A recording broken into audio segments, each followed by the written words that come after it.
Your Excellency's request, I applied for special leave from the Bureau in order to make an investigation in your state. My notes contain all the essential facts. But my injuries make this transcription into a presentable manuscript painfully slow.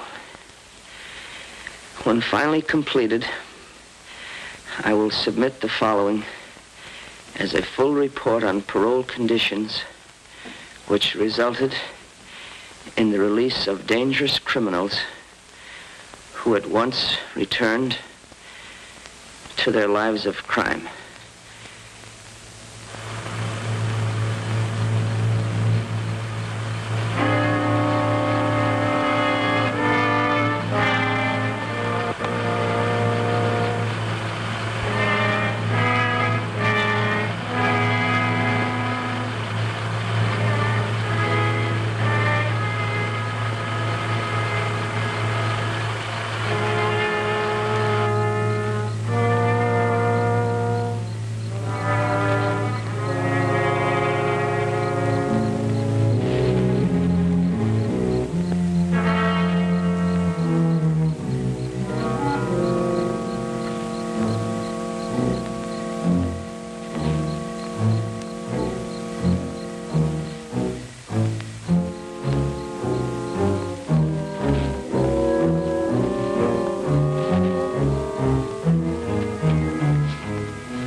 Governor Mallinson? I'm glad you got here, Mr. Hendricks. Nobody saw you, I hope. I don't believe so, sir. Good. Gentlemen, this is Mr. Richard Hendricks. Our host, the State's Attorney General, Mr. Whitmore. It's a pleasure, sir. Glad to meet you, Mr. Hendricks. My name is Hughes. Mr. Hughes? Our Commissioner of Metropolitan Police. Won't you sit over here, Mr. Hendricks? Thank you. Let me take your hat. What can I get you? Oh, a little ginger ale, if you please. Right. You know, Hendricks, all this secrecy may seem a little ridiculous to you, but you realize, of course, your identity must not go beyond the three of us in this room. It's only fair to warn you that our two previous investigators fared rather badly. We found one of them with enough lead in him to start a pipe factory. The other simply disappeared. Well, thanks for warning me. Oh, thank you, sir. You're welcome. Well, gentlemen, I left Washington in such a hurry that I wasn't given a very complete briefing on your particular problem. But offhand, I would say the trouble is in your parole board. During the past 6 months, prisoners of such low character have been paroled. I now suspect criminal conspiracy. Well, do you appoint the parole board, Governor? Yes, I do. Well, why not replace them? You see, those appointments are made for a period of 6 years, and nobody, not even the governor himself, can remove a board member for any reason other than proven malfeasance of office. I see. That kind of ties things up, doesn't it? Well, gentlemen, I've been figuring how to go about this investigation. Oh, forgive me for pacing, Governor. I think better this way. As I say, I've been figuring how to go about this investigation, and I've come to the conclusion that I must pose as a parole violator. Oh, incidentally, does the name Richard Murdoch sound familiar to you? Richard Murdoch, he was in that payroll stick-up. His last job was the Milberg Trust Company holdup. Oh, yes, I remember now. Well, Murdoch was paroled and then quietly skipped the country. So quietly, in fact, that not even the grapevine has the information as yet. And you propose to assume the identity of Murdoch. That's right. Only I'll call myself Rick Carson, since Murdoch naturally would be using an alias. Now, as Murdoch, alias Rick Carson, I must become friendly with someone who has been through the parole mill in order to find out how his parole was engineered. Have you anyone in mind? No, but it should be someone whose parole was obviously bought. I figure that if someone pays for a parole, someone must receive the money. While you're working undercover as Richard Murdoch or Rick Carson. Carson, you'll have to avoid any contact with the police, even in an emergency.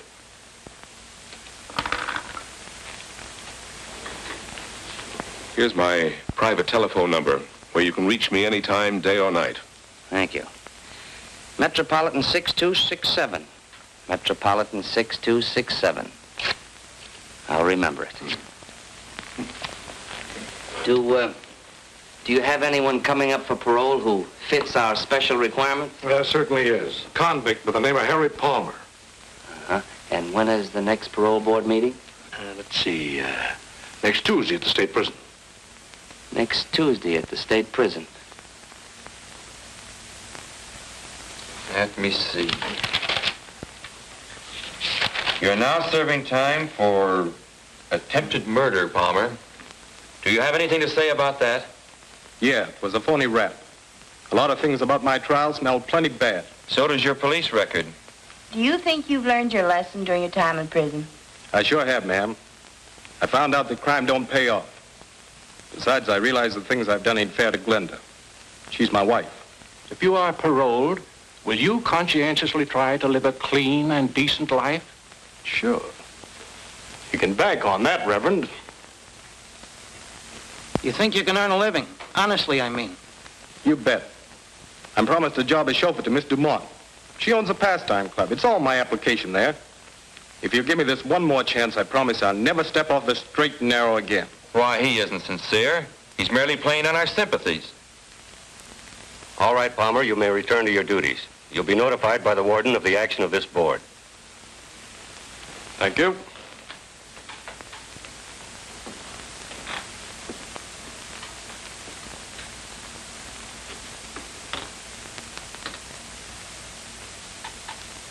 And I feel in my heart that Palmer is sincere. The poor man has never had a fair chance to rebuild his ruined life. Therefore, for the wife's sake as well as his, I favor paroling him. And what about you, Mr. Jones? It seems to me that keeping a man behind bars when he can earn a living is a needless waste of taxpayers' money. I vote for his parole. And your decision, Reverend? As you well know, I usually bend over backwards to give the misguided unfortunates a chance. But in the case of Harry Palmer, my conscience compels me to oppose his parole. And your decision, Mr. Perkins? Palmer deliberately broke the law. Not once, but many times. Freeing a man like Palmer makes a travesty of justice. I am positively against paroling him. Well, it seems we're evenly divided. 2 for and 2 against Palmer's parole. Consequently, as chairman of this board, it becomes my duty to cast the deciding vote. A decision like this must come from the heart as well as the mind. It must be tempered with humanity and understanding.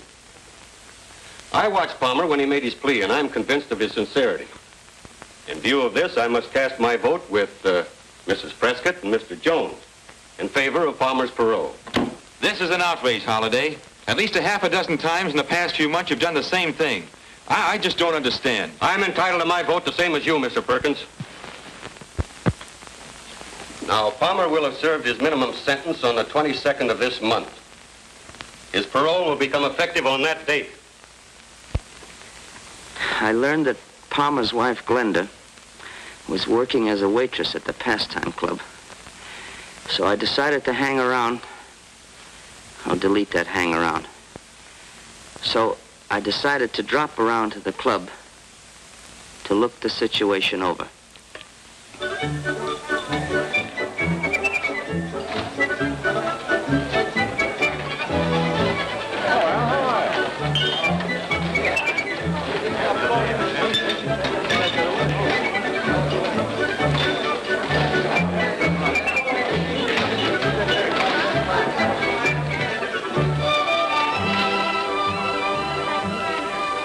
The Pastime Club proved to be a not too popular combination gin mill and cheap cafe. A hangout for a lot of undesirable characters.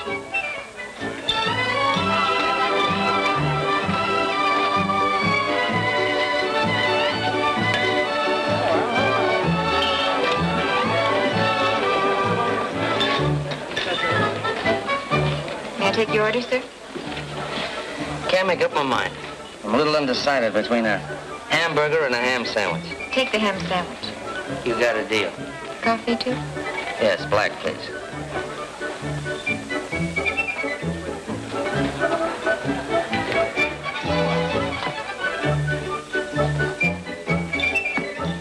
Thank you. It's quite a place you got here. Do you own it? You must be new in town. I only work here. Jojo Dumont owns the place. Oh, well, then Mr. Dumont's got a nice place here. Miss Jojo Dumont. In fact, there she is now.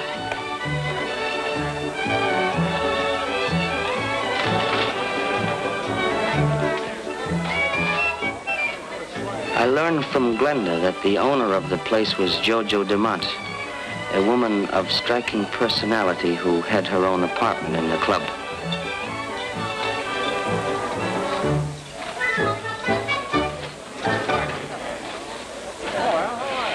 One group of hangers-on seemed to be tied in with Jojo. It wasn't difficult to find out how. They were quite bold about it. The tie-in was a lucrative sideline which Jojo operated, an illegal punchboard racket. The three salesmen were Blackie Olson, Frank Mitchell, and Kid Redmond. They sold to the cooperative customers who were always glad to make a dishonest dollar. Duke Vigili, another of Jojo's willing workers, spent most of his spare time trying to cheat a slot machine. During his working hours, he called on the less cooperative prospects. For these, he had 3 convincing arguments, 2 hard fists, and a .45 caliber revolver. The straw boss of the outfit, Charlie Newton, dignified the job by calling himself manager. He tried to appear a legitimate businessman, but the only thing legitimate about Newton was a long police and prison record. Such were evidently the pals of Harry Palmer. They didn't trust me from the very first. However, during the 2 weeks until Palmer's parole, I managed to strike up a casual acquaintance.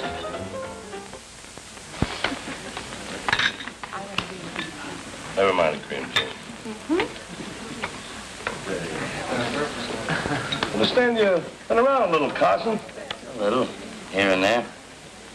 Stick around for a while? Maybe. All depends. On what? Maybe it depends on you, Newton. You run the joint. I thought you might have something in mind. Not a thing. Howdy, boy. Besides, I'm only the manager. I don't own the place. Miss Dumont does all the hiring and firing. Uh-huh. Well, I guess I'll have to make it my business to get acquainted with Miss Dumont. Oh, that did it. Gin. That's 3 games. Never saw such luck. Ah, lucked up. You play like a dope, kid. Am I right, Duke? He always plays like a dope. Yeah, he always can. 5 more. $15. Yeah. I'll take you on, Carson. Okay, Mitchell, deal. What do you think of this mug, Carson? I haven't decided yet. Got something in your mind, Duke? Yeah, something very interesting. That'll keep. Kidding aside, though, I would like to make a connection. What kind? Oh, I'm not particular. I like the climate here. It's good for my health. What is your racket, Carson? Oh, anything that pays off. Hey, Frank. Yeah. Harry Palmer's back. Come to Jojo's apartment. I'll be right there. Keep the cars warm. I'll be right back. Yeah, I'll stack the deck while you're gone. I'll bet you would.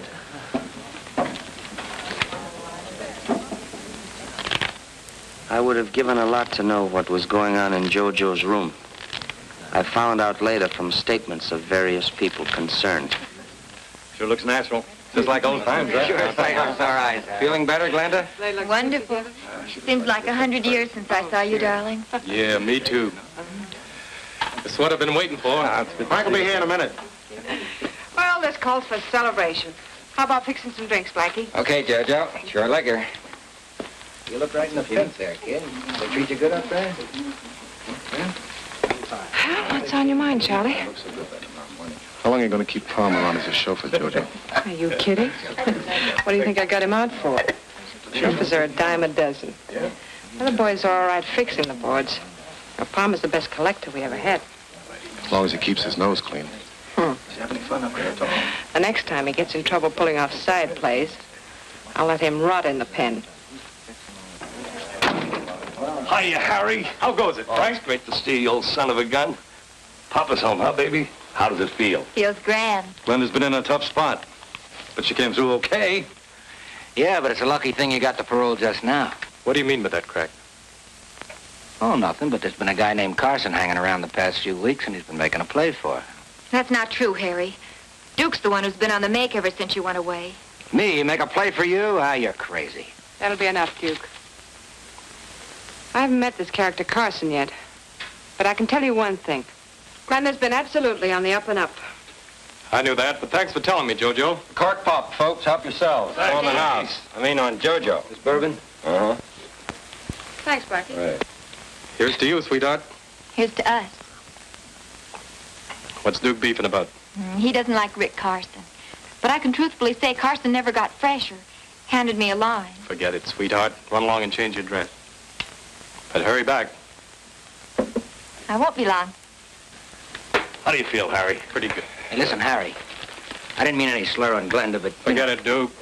Well, I've been keeping my mouth shut because I haven't got proof yet. But as sure as I'm standing here, that guy Carson's either a copper or a stoolie. I know every cop in the state.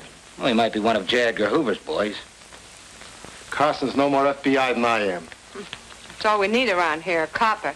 Especially when business is just beginning to boom. He lives at the Colvin Hotel right down the street. Why don't we search his room? There must be something around to tip us off. I can get in. I know the night clerk. Sure. The kid and Blackie could investigate. Then we'd know exactly how things stand. JBI, that's me. Jojo's Bureau of Investigation. Hello, Mr. Carson. Oh, hello, Glenda. Hey, this looks like the beginning of a second honeymoon. You like my new dress? Pretty sharp. Hope my husband will like it. Sure he will. Oh, here he is now. Honey, this is Rick Carson. Glad to see you, Palmer. Glenda was telling me about you. I was telling Harry how polite you've been. That's a great deal more than I can say about most of the customers. Oh, thank you, Glenda. That's a real compliment. See you around. Glad to, anytime. Good luck to you both. How long will it take to search Carson's room? No, it won't take over an hour. Only the clerk doesn't come on till 8 o'clock. Sometimes maybe a little later. Suppose I arrange to keep him occupied between 8 and 10. You haven't even met Carson. So, you'll introduce me. I think I can keep him interested for a couple of hours.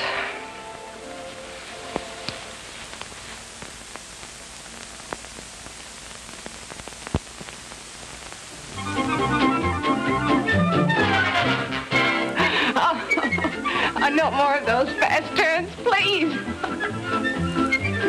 Oh. This is station Turn that thing off. WXNO. The time, 20 minutes before 10 o'clock. We continue with... Oh, what time is it? I just announced it, 20 minutes to 10. I think I better be going, Jojo, before I wear out my welcome. Oh, no. This evening's still young.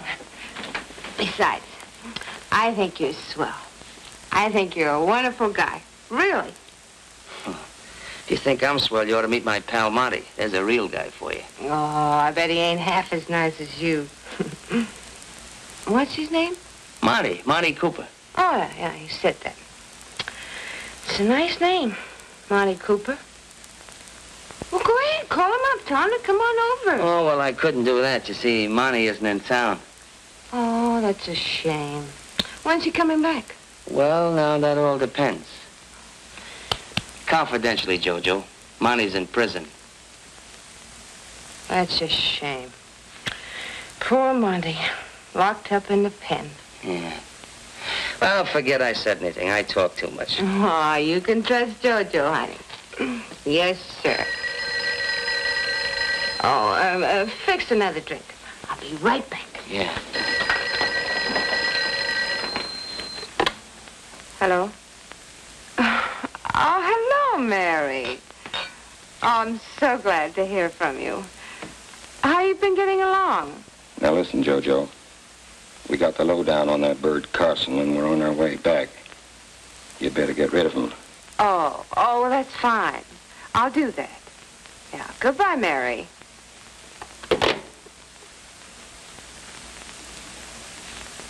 You don't have to be a G-man to know that that was Mary.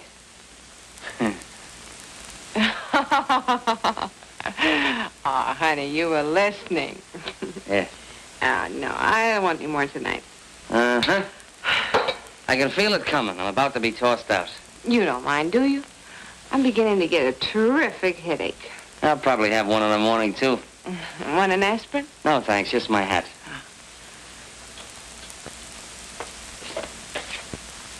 Thank you. Well, good night, Jojo. It was a swell evening. I enjoyed it.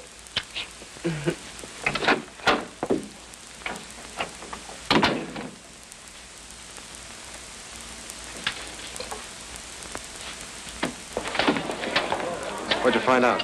Something very interesting. We got the dope on them all right. Oh, good.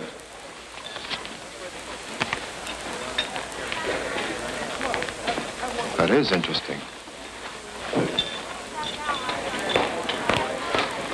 Hi, Rick. Oh, Rick. Hi. How you doing? How's everything? What's up, Duke? I don't know. Oh, hello, boys. Well, let's hear it. What's the dope on Carson? What do you think of that? His name ain't even Carson. Richard Murdoch. Age 32, date of birth 1516, Detroit, Michigan, dark brown. Occupation mechanic. Yeah, it had me puzzled for a minute or two. Then it came to me. This guy Murdoch and a pal of his, a fellow named Monty something. Monty Cooper? Yeah, that's it, Monty Cooper. Well, anyway, Carson or Murdoch and his pal Cooper pulled that Milberg Trust Company holdup about a year and a half or so ago. Yeah, we found some newspaper clippings about that robbery. He had them hidden between the cushions of a chair. He hadn't figured on your JBI. Good for you. Well, I guess I was all wet about Carson being a copper or a stoolie. Why don't you give up, Duke? You're always beefing about something. Okay, but don't say I didn't warn you guys if something goes wrong. Now get this picture. This is the Milberg Trust Company, a real old broken down joint. There's the flight of stairs where we came up. This is the vault here, a real old-fashioned can. Well, those stairs made it a little tough because we had to back down them and we couldn't see who was coming up anyway. We come in here and there's all kinds of desks and places where you write out checks and so forth. There's quite a few people. Well, I heard them all over here in the corner. Keep them all together. Monty takes the cashier, forces them in over here, makes them open the vault. We open this little old-fashioned can, and what do you think we get? 50 G's. We back out of the joint and make for the car. 50 G's? Split two ways? Not bad. You see, Monty and I don't go in for big mobs. Hey, maybe you saw Monty up there. He was doing a heavy stretch. Yeah, I saw him almost every day. Talked to him a couple of times. But he didn't get overly friendly with anyone. Yeah, that's Monty, all right. Well, Harry, I'll tell you. I got another big job on tap. But I gotta get Monty out of prison before I can pull it off. That's tough to do unless you know the ropes. Besides, it takes $2 grand. How do you know? I just know. Harry, I figure naturally you just getting out, you could kind of tell me how your parole was engineered. Now, I'm willing to cut you in for a third, and I'll pay all expenses. Yeah, I don't know. What's the matter? Ain't my dough as good as the next guy's? Oh, it ain't that, Rick. Look, I'll let you in on a little secret. Maybe you noticed the boys got kind of friendly the last couple of days. So? Well, they checked on you, and you're okay with most of them. But Duke's still holding out. He ain't satisfied you're on the up and up. Well, what's that got to do with me buying a parole through you? It's got a lot to do with it. JoJo's the first step, and unless she's sure of her ground, no dice. All right, so there's no dice with JoJo. And who's the next step? Now, wait a minute. Not so fast. I'm no squealer, Rick. Oh, but you do know who the higher-up is. Maybe. But I ain't saying.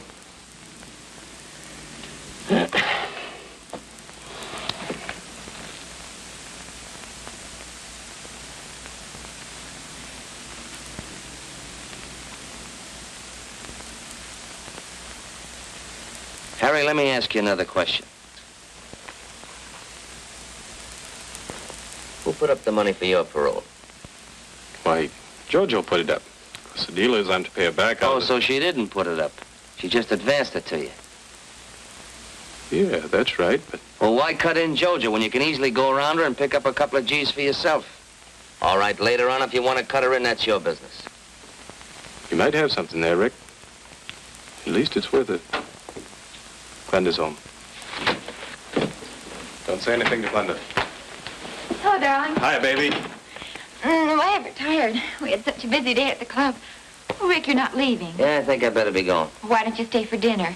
Won't be very fancy, but you're welcome. Yeah, why not, Rick? Maybe some other time. You run along and get some dinner started, Donnie. I'll come in and help you in a minute, huh? Okay. Sorry you won't stay, Rick.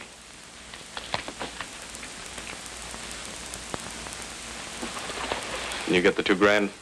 Harry, whenever I need a few G's, I don't let anything stand in my way. Get the dough.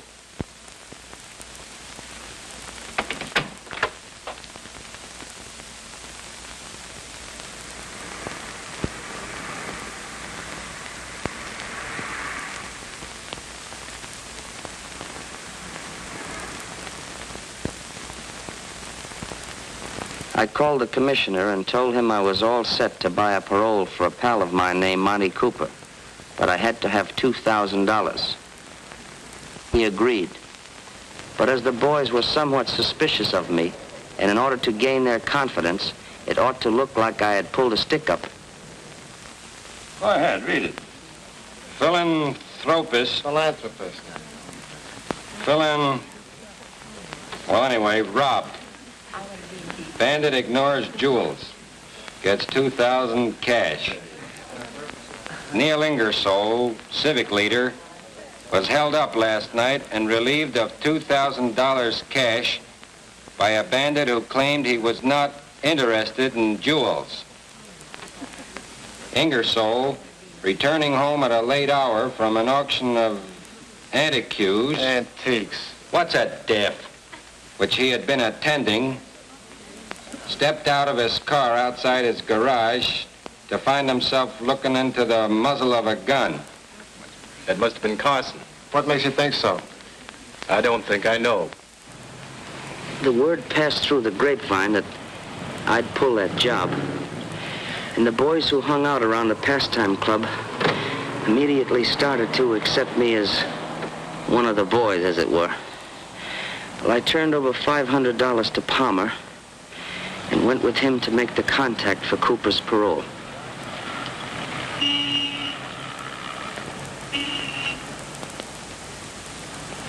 When we reached the lobby of an office building, Palmer told me I couldn't go upstairs with him. This was disappointing. But I heard him tell the elevator operator to take him to the 5th floor. So I checked the names of all the tenants on that particular floor. There were over 20.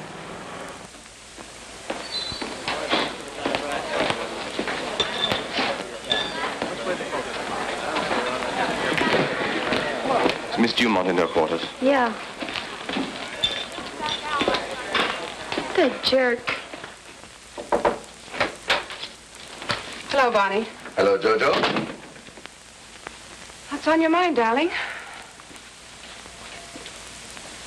You seemed as cross as a bear when you phoned to say you were coming over. Somebody's talking too much around here. You mean me? I don't know whether it's you or Newton, but one of you is, and I don't like it. As a matter of fact, I won't stand for it. You've no reason to talk to me like this. I'm sorry, my dear. I don't mean to be discourteous, but I'm worried. For you as well as for myself. Just a little while ago, one of Newton's boys came over to my office and demanded that I get a parole for a fellow named Monty Cooper. Monty Cooper? That's the name he gave me, Monty Cooper. But Carson or Murdoch, whatever his name is, he knows nothing about our parole arrangements. Who said anything about Carson or Murdoch? The fellow who came to see me was Harry Palmer. He's double-crossing you, Jojo. I can't believe it. You can't, huh? Well, less than an hour ago, he laid $500 on my desk and gave me a long spiel about knowing that I was your lawyer and that you came to see me anytime you wanted to get anybody out of the pen. Naturally, I told him that he got his numbers crossed and I knew absolutely nothing about buying a parole. Thank you. Did that shut him up? For the moment. But he left the money and suggested that I think it over. Well, anyway, here it is. Buy yourself that bracelet you've been talking so much about. Thanks. I don't know what to say, darling. I haven't mentioned our connections to a soul. Of course, the boys know that you do handle my legitimate legal matters, but... The important point is how Palmer or any one of them know about my connection with the parole board. It's dynamite. If one of them should talk out of term, there's no telling what might happen. You need to tell me. I'll talk to Charlie Newton about it. He'll throw a scare into Palmer. He won't forget.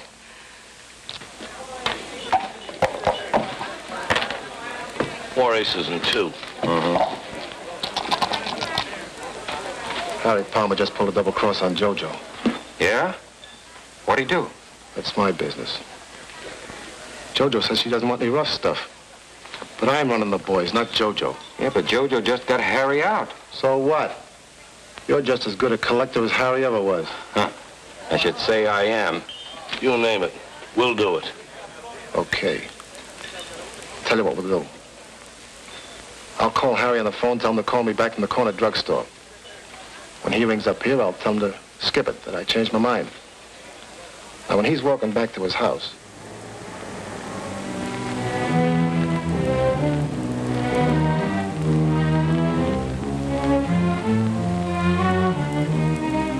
Hiya, Harry. Hi, Blackie. What's cooking? You'll find out.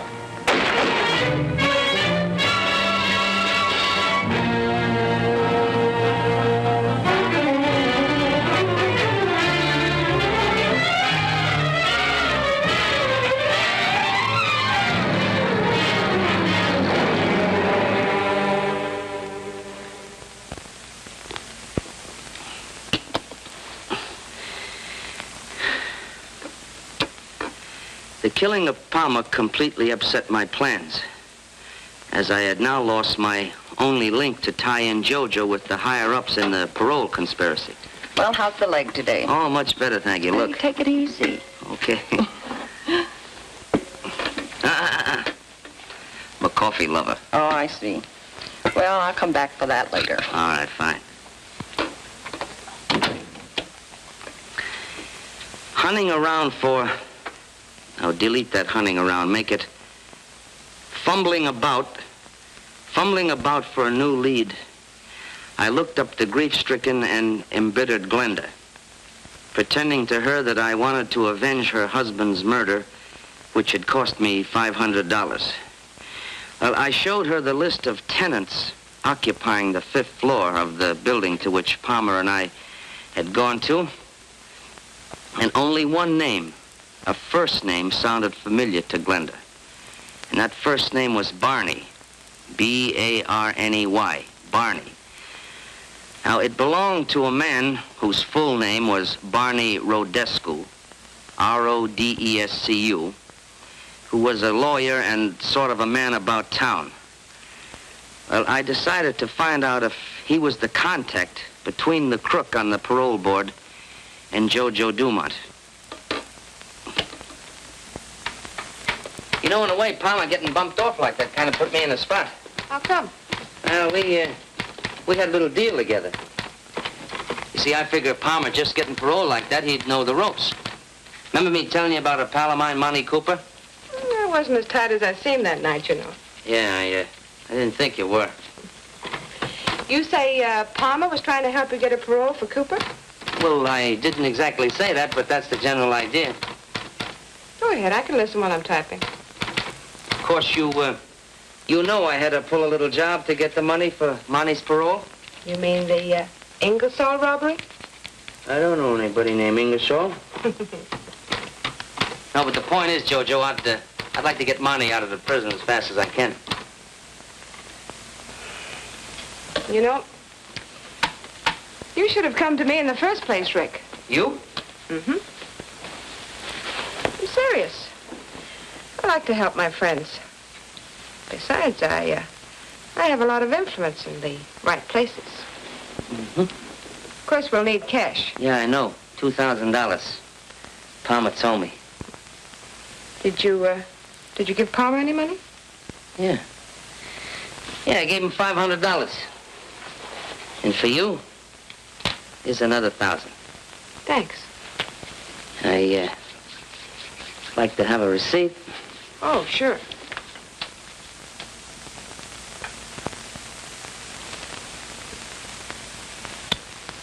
Here's your receipt. Hey, you know, that's not bad. Of course, it's a little expensive at $1,000 a throw, but it's not bad. And, what about the balance? The balance you get the day Monty's paroled from prison. It's a deal. Well, I guess that about winds up what I have to say. From here on, my future's in your hands. All I ask is that you give me a break. You needn't worry about not getting a fair break from this parole board. All right, you may return to your duties, and you'll be informed of our decision later. Thank you. Thank you very much, sir.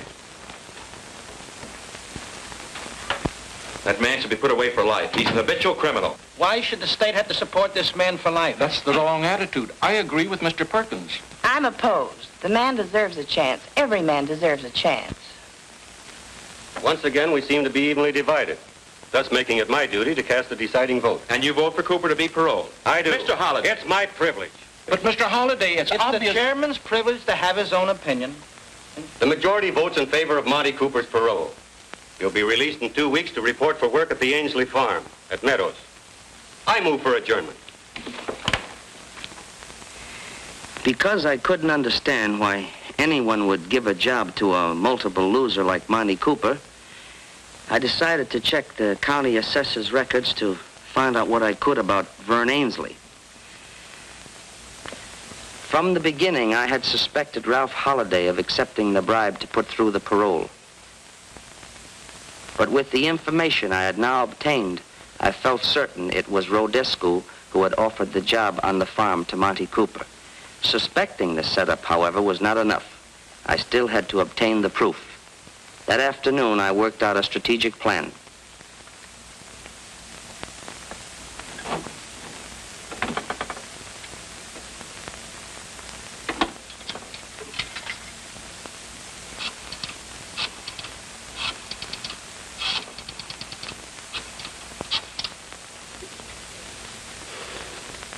Hello.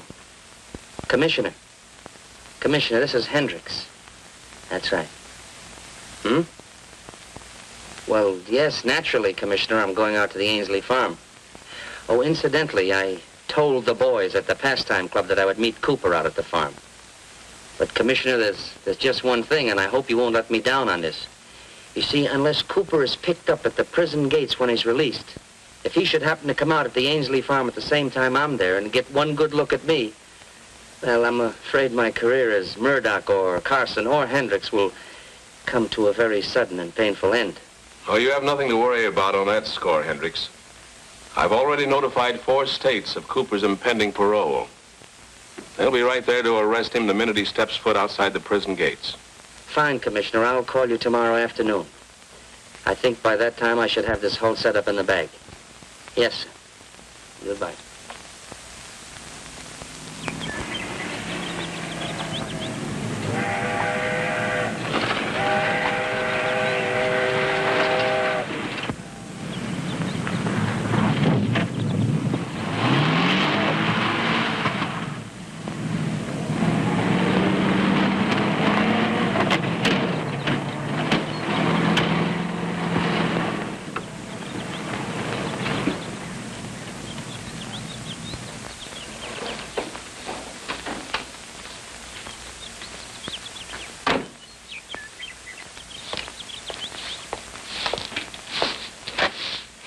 Ainsley? Hey! You Ainsley? What do you want? Looking for Monty Cooper. Who? Monty Cooper. He's supposed to be working here. Well, he ain't. Nobody here by the name of Cooper. Now, look, Ainsley, I happen to know that Monty Cooper was paroled to work on this farm. Who told you that? Well, after all, I'm a pal of his. My name is Carson. Rick Carson?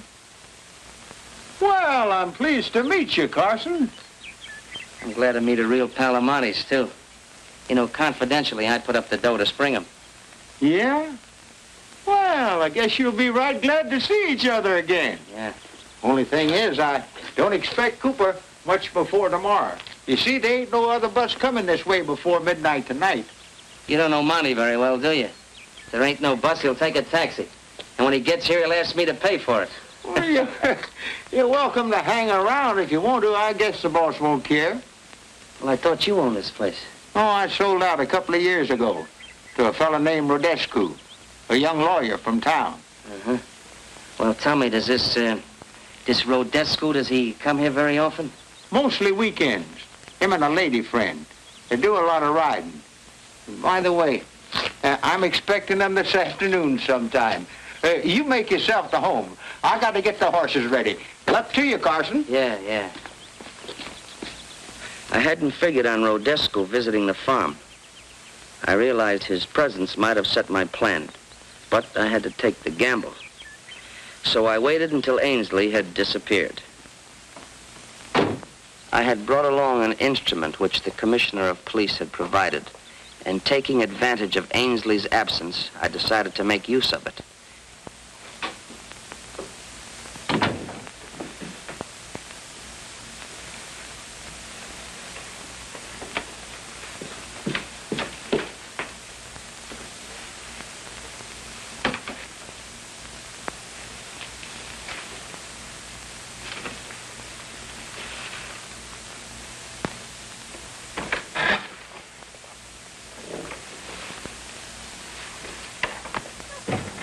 I quickly ascertained that no one else was near.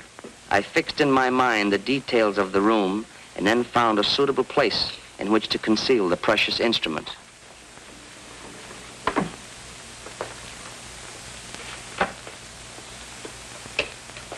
It was the latest type of sound recorder. Once set to operate, it needed no further attention, since it would automatically start when someone spoke and stop again when the voice concluded. It could pick up voice frequencies within a radius of 50 feet and could record continuously for 4 hours.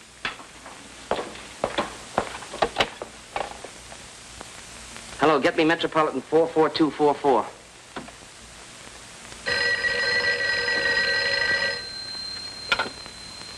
Hello? Hello, Glenda. Glenda, this is Rick Carson. Oh, yes, Rick. I think I know who's responsible for what happened to your husband. You do? Who is it, Rick? Don't ask any questions now because I've got to act fast. I'll do anything you say. Fine, now listen closely. You know that list of names and addresses of the parole board members that I left with you this morning? Yes, I have it right here. Fine. Now I want you to send each one of them the following telegram. Urgent you meet me at farm without delay. Drop everything else. Have you got that? Yes, Sign each one of those messages Barney. Barney. But I don't get it, Rick. What good are the telegrams?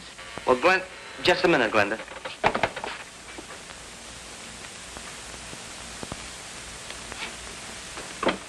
Okay, Glenda. What do you expect to accomplish by doing this, Rick? Look, I can't explain now, but there's just one more thing. When you phone that telegram into Western Union, tell them you're Miss Bruce. She's Rodescu's secretary. I understand. Fine. Now, don't lose any time. When I get back to town, I'll come over and explain everything. Yeah. Goodbye.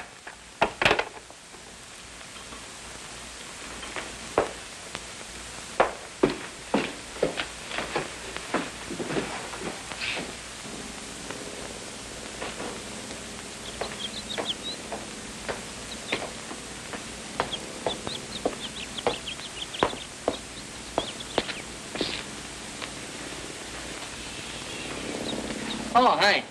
How about a glass of beer? Oh, no, thanks. Not right now. It's up to you. Thanks. I think I'll kill a little time and drive around the country. I'll stop back later and see if Monty got here yet. Suit yourself. Yeah, okay. See you later. Yeah.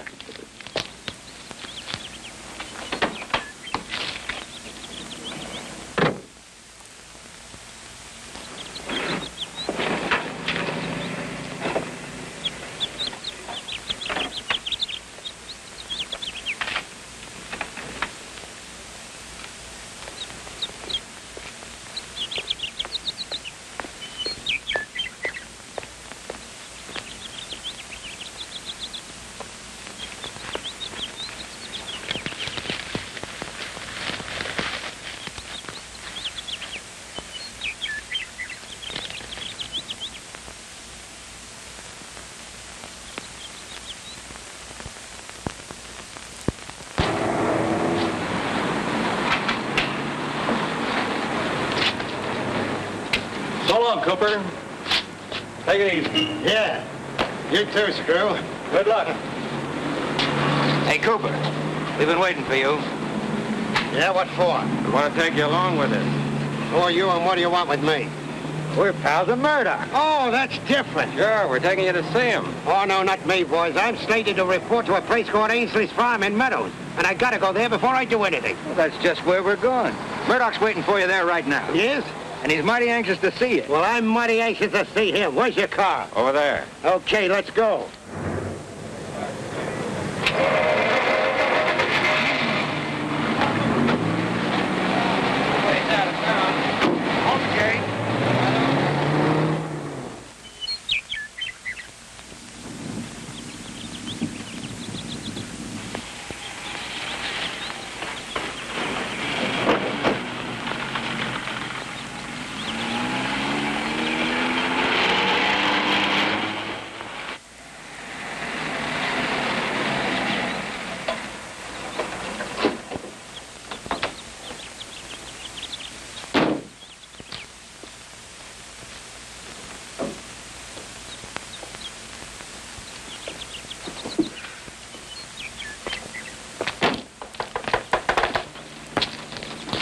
get such a kick out of this place.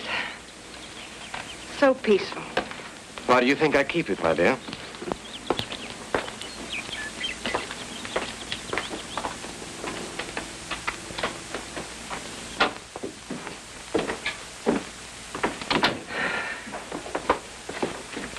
Oh, Frank, put Miss Dumont's luggage in her room and leave mine in here. Right. I'll take it. Thank you.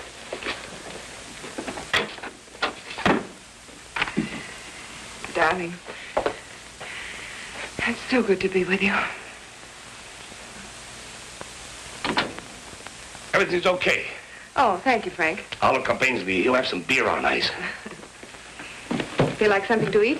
No, thanks. Just a cup of coffee a little later. How about a canter over the countryside? Oh, let's relax for a little while. Later, maybe, huh?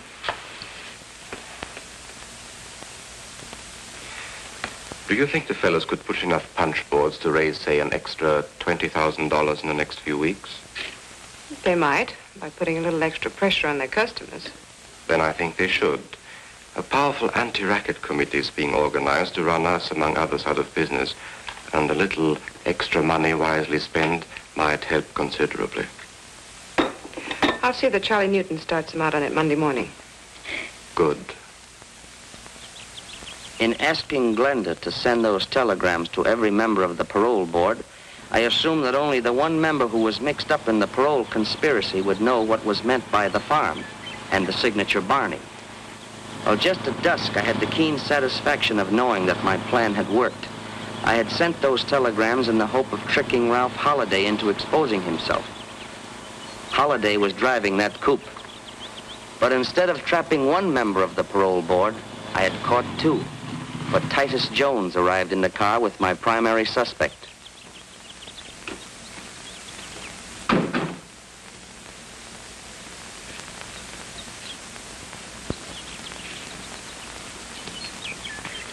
I wonder who that can be. Probably one of your eager beaver clients. If it is, I'll throw him out. Excuse me, my dear. I'll make this short and sweet. Come in. Well, this is a surprise. Hello, Ralph. Hello, Titus. And you gentlemen are quite a ways from home, aren't you? You're not joking. Holiday burned up the road getting here. Oh, I'm sorry. We didn't know. Oh, that's quite all right. Allow me, my dear. Ralph Holliday and Titus Jones. Miss Dumont, my fiancée. How do you do? You're on the parole board.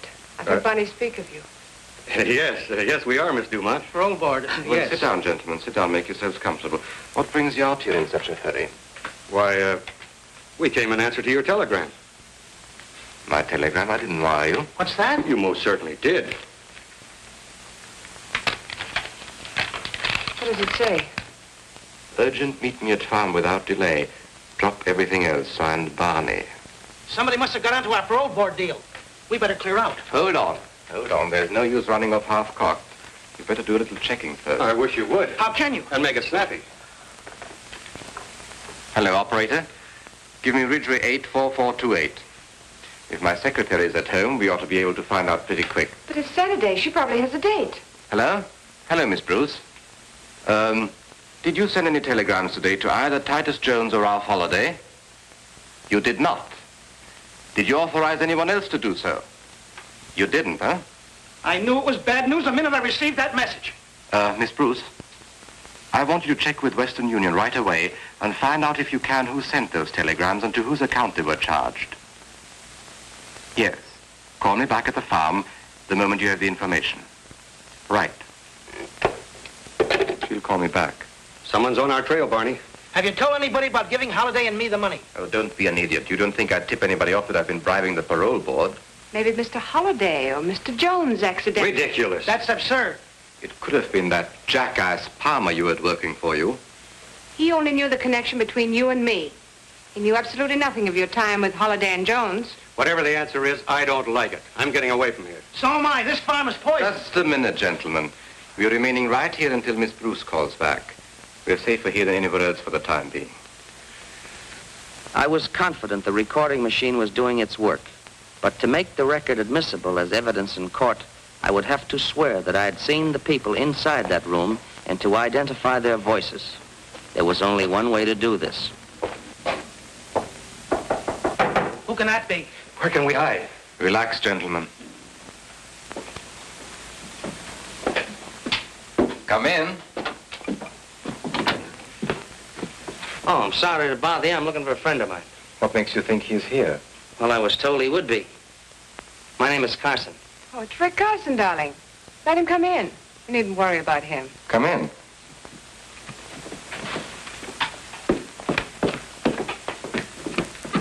Hi, Miss Dumont. Hello, Rick. So you're Rick Carson, or Richard Murdoch, hmm? That's right. But I don't think I've had the pleasure. Who's the friend for whom you're looking? Name is Monty Cooper. I was told he was to be paroled today to work on this farm. This is Mr. Barney Rodescu. Mr. Rodescu, pleasure, sir. Mr. Holliday. Mr. Holliday? Hello. Mr. Jones. Mr. Jones. How do you do? Tell me, Carson, how did you get here? I didn't hear you drive up. Oh, but I didn't drive up. I parked my car down the road. Why? Well, I don't like lengthy explanations, but... You can speak freely, Rick. Well, you see, folks, I'm not exactly on speaking terms with the law, and when I saw a couple of cars parked outside, especially with my friend Monty being wanted in other states, I figured... Okay. I guess you're all right, Carson. There's some coffee over there if you want any. Help yourself. Thank you.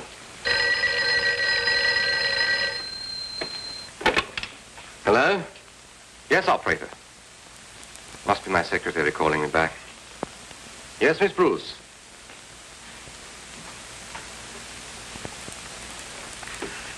Now, wait a minute. Wait a minute. Let me get that. The telegram was sent to Mr. Holliday, Mrs. Prescott, Titus Jones, the Reverend Adams, and Donald Perkins. It's the entire parole board. This is awful. Isn't good. Just a minute.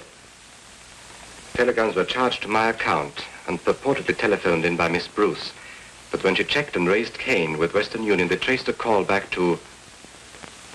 What was that number again? Metropolitan 44244. Did you find out whose telephone number that was? You couldn't, huh? Well, keep on checking, Miss Bruce. I know that number. You do? Metropolitan 44244.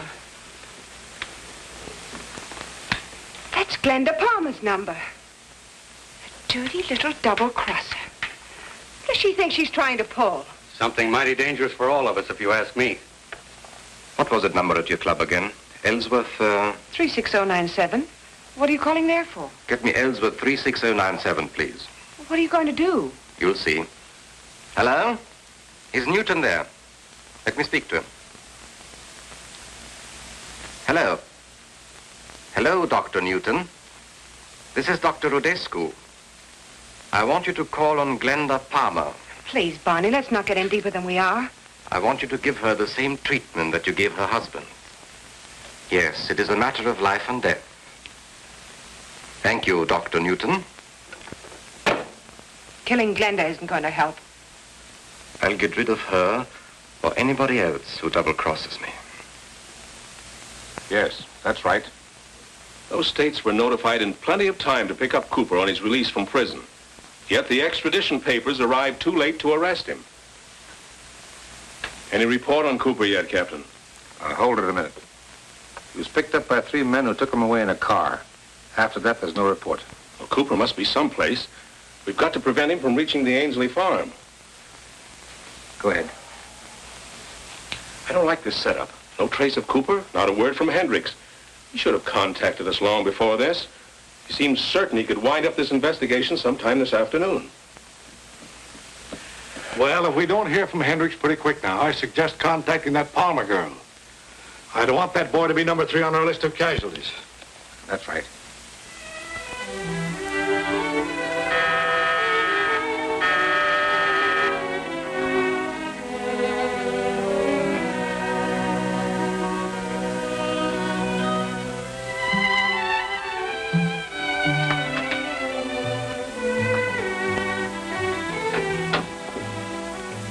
Hello, Glenda.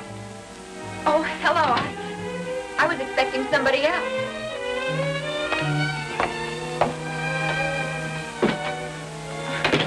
I'm surprised, Mr. Newton. You've never called on me before. That's why I made my mistake.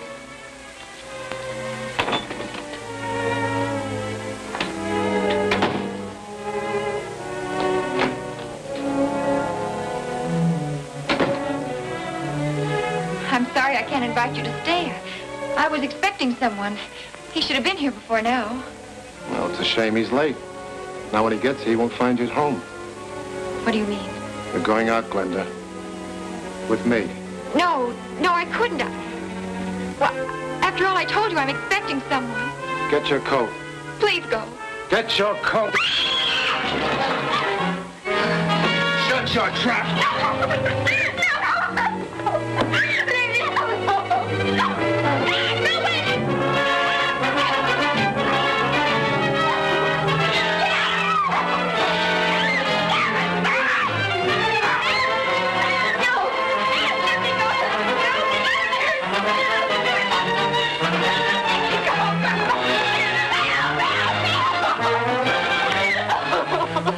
To me.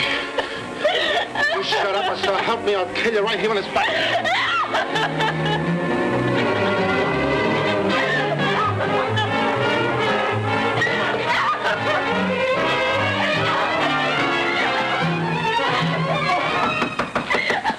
Mrs. Palmer, what's the matter in there? This is Mr. Brown, the manager. Open the door and let him in. But be careful. Go on. Are you all right, Mrs. Palmer? Thank heaven you're here. Are you all right, Mrs. Palmer? Stick your hands up and keep going. Drop that gun. You're the manager of the pastime club. Get him out of here. Book him on suspicion of attempted murder. Yes, Commissioner. Take him out. Everything's all right, Mrs. Palmer. Will you please get the lady a glass of water? Mrs. Palmer, I'm very anxious to get some information about Rick Carson. Now, it's all right. He's working with us. Oh, thank you. Here you are. He said you were helping him, but we're worried that something may have happened. Have you heard from Carson lately? He telephoned me this afternoon from Meadows. Meadows? The Ainsley Farm is located near Meadows. That's right. He mentioned the farm and the telegrams they sent for him. Captain, notify the sheriff's office in Meadows to see if Carson is at the Ainsley Farm. Yes, Commissioner.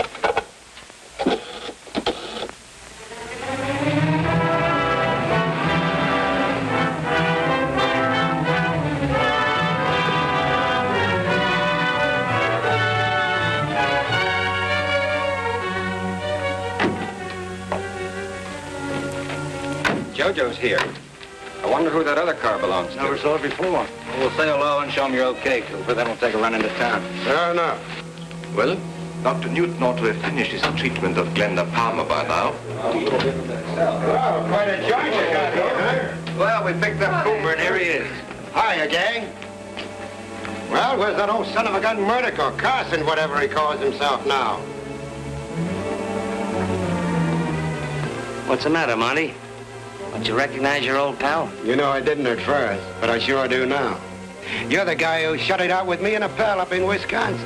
It was you who put a slug through him. You're a federal agent. What did I say? That's right, I am a federal agent. And there's one thing they teach us, and that's how to use a gun. And the first one that makes a move gets it. I warned you, Mitchell. Anybody else?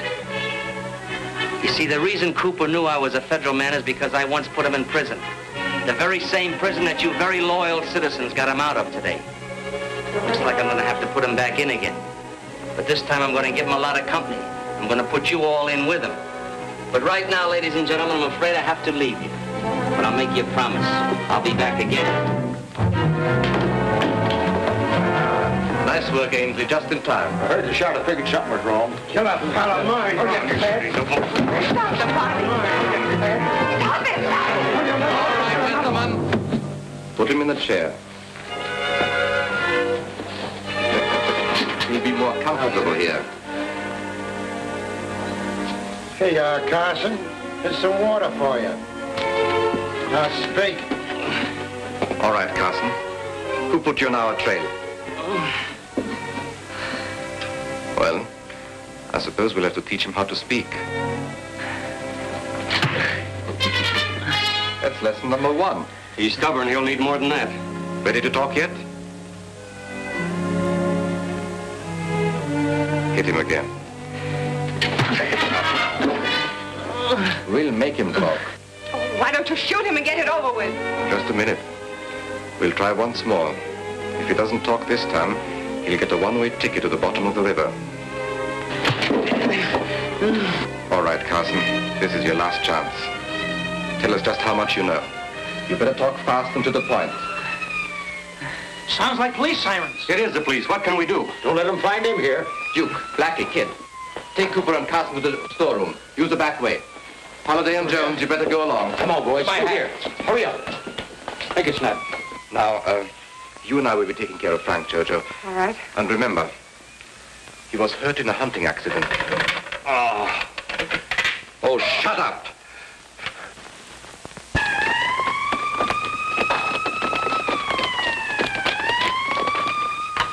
Come on, fellas. All right, where do we go? In that room. Make it snappy, boys. Come on. No time to lose. Right in here.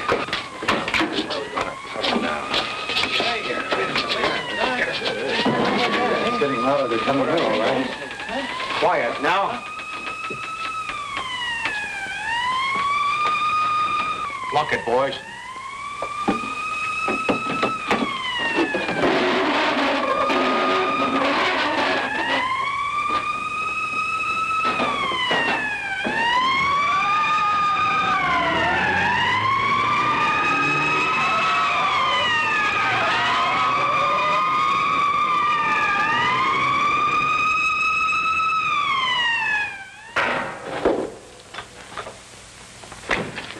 All of you and Alan go with me.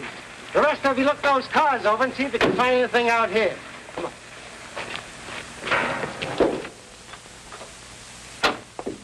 You'll soon feel better, old man. Oh. What's the trouble here? My guest was hurt in a hunting accident. We called a doctor. Oh. Well, we're looking for a man named Carson. Carson? I don't know him. There was someone here earlier today, before you came home, dear. His name is Carson. He said he was looking for a friend. Was his friend named Monty Cooper? That name doesn't mean anything to me either. He was just paroled from prison. He's supposed to report here for work. We haven't seen him. If you have no objections, we'll look through the house. Help yourself. Thank you. Let's look at him, then.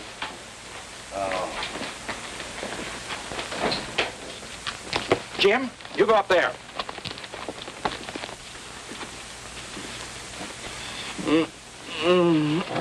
Shut up, you. One peep and I'll bust your mouth wide open. Gag it, Blackie. Thanks for your cooperation. I hope the doctor gets here soon. Good night. Good night.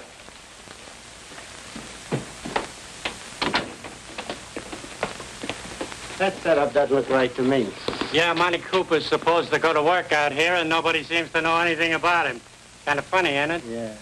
Keep him in there. We'll go around and see what the rest of the boys are doing.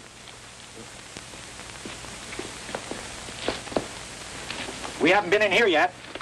Open it up, mister.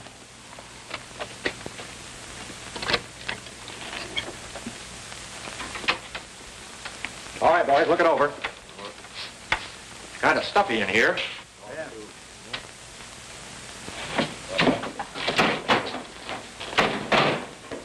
Find anything?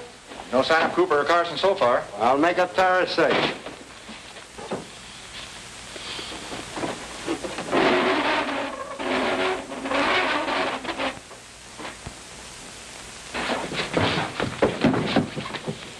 See, I told you there ain't nothing in here. That just about winds it up. Well, if Cooper shows up, I'll be glad to let you know. Okay, let's go, men.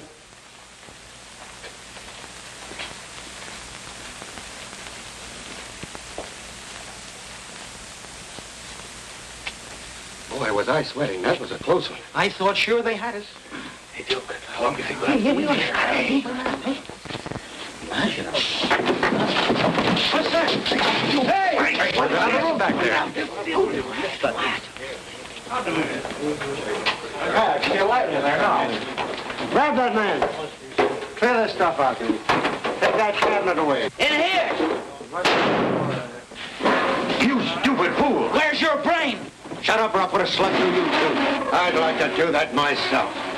I didn't like their kisses when I saw them on a parole board. Here they are, Sarge. Good. Mike, take the gas gun. Bob, you take this. Pick up those people in the house. Okay, Sarge. All right, you fellas in there.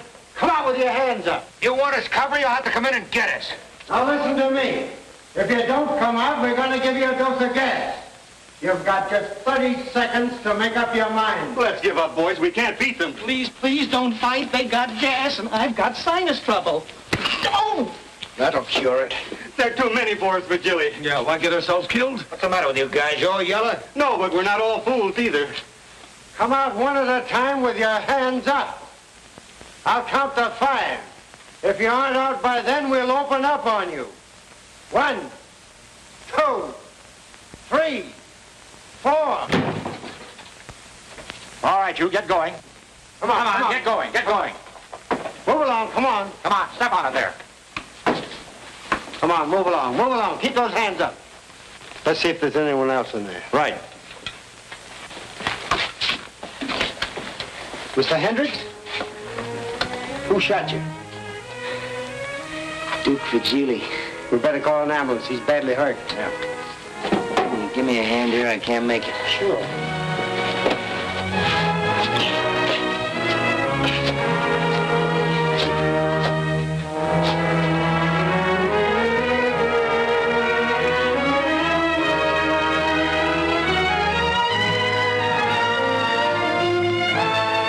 Just a minute. Well, Duke, I told you I'd see you again. And the next time I see you, you're gonna be a very old man.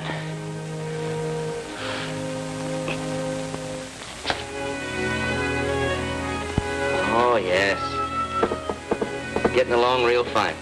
Another week or so, I'll be able to go out dancing again. That's wonderful. Here you are, Mr. Hendricks. Oh, thank you, Mary. Oh, Mary's my favorite nurse. I can believe that. Now, if it wasn't for her, I'd probably still be lying in bed. Thank you, Mr. Hendricks. God bless you. Well, here's my completed report, Mr. Whitmore. It took quite a long time to finish it, but I hope it accomplishes what the governor desired. Well, I'm sure it will be, Carson. I mean Murdoch. You mean Hendricks. That's right.